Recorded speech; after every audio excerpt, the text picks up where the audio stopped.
একটা অ্যাকাউন্ট আছে জানো তো, যেটা আমি নিজের প্রোফাইল থেকে দেখতে তো পারি না, তাই একটা অন্য প্রোফাইল দিয়ে গিয়ে দেখি। আর মজার বিষয় হলো যে একটা সময় ওই অ্যাকাউন্টটাই আমার তুলে দেওয়া অনেকগুলো ছবি ছিল, যার একটাও এখন আর নেই। তো তোমার সাথে এরকম হচ্ছে নাকি? এরকম কোনো অ্যাকাউন্ট তোমারও আছে নাকি, যেটা তোমার দেখতে ইচ্ছে তো খুব করে কিন্তু দেখতে পাও না, যেটাতে তুমি নিজের অস্তিত্ব খুঁজতে তো খুব চাও কিন্তু খুঁজে আর পাও না?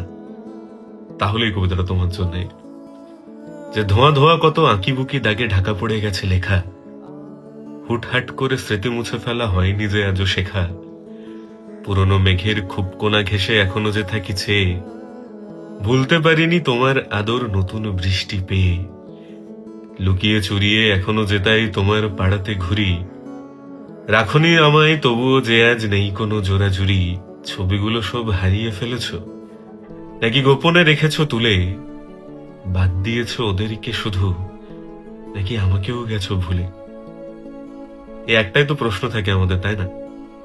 যদি তুমি ছবিগুলো শুধু বাদ দিয়েছো প্রোফাইল থেকে তাহলে কোনো সমস্যা নেই, বাদ তুমি দিতেই পারো, কিন্তু যে ছবিগুলো তুলেছিল তাকেও কি তুমি পুরোপুরি বাদ দিয়ে দিয়েছো?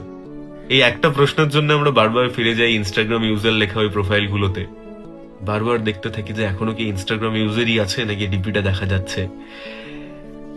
আমরা সবাই পাগল, তাই না? আরে তুমিও তো করো এসব, কেন লোকাচ্ছ ভাই?